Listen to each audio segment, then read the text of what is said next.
Hi, I'm Dan Pashman from the Sporkful podcast and blog, along with my co-host Mark Garrison, and Valentine's Day is around the corner, so if you want to cook something special for that someone special in your life, we are here to help. Mark?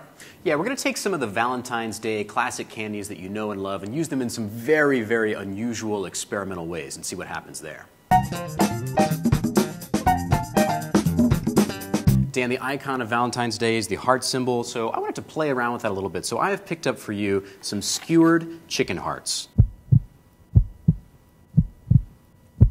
These are actually a lot like love itself. They're somewhat tough and chewy. There are sharp points to watch out for, the occasional splinter, but they're pretty good. I've never actually had these. I'm looking forward to trying them, Mark. I know you picked these up at a Japanese restaurant. Vegetarians out there, you can swap in artichoke hearts. Let's give it a shot. So Dan, your first chicken heart, what'd you think? It was really good, Mark. I got to tell you, these little hearts pack a lot of flavor. I mean, we all know chickens lead hard lives, but I think it's that struggle that really imbues their hearts with that special flavor of a yearning for freedom. And that's what I most enjoyed. So Mark, one of the most popular candies for Valentine's Day is those candy conversation hearts with the little messages on them. Mm-hmm. But I think we kind of agree, they don't actually taste very good. Very chalky. Right, yeah. They've developed a little nostalgic spot in the American consciousness, but they're not so good.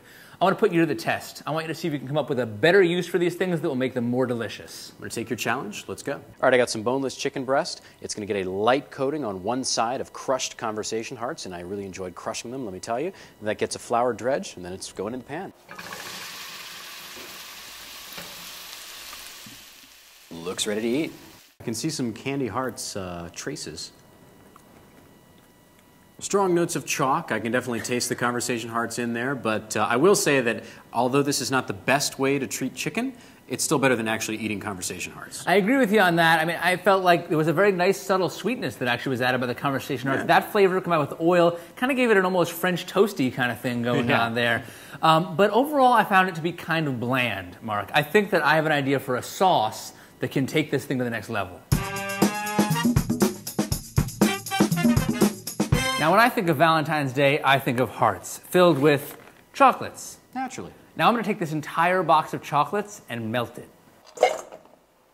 See it getting all soupy there, see some caramel coming out. Who knows what was in this box of chocolates? Now that it's melted, I'm going to add a mole-style base that I've concocted.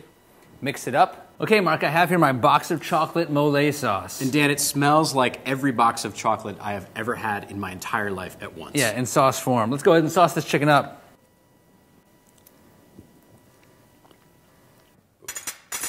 Well, Mark, it wasn't disgusting, right? We have cleared the not disgusting bar. That's an achievement. My issue was I'm not into the raspberry or cherry-filled chocolates, and I feel like I got the portion of the sauce that was just utterly dominated by those flavors. So I would say, to give a little warning, like this is something you might make for someone you're already in a committed relationship with. Yeah, I mean, if you haven't had your first real argument yet, then steer clear of the dishes we've made here today because they could provoke one.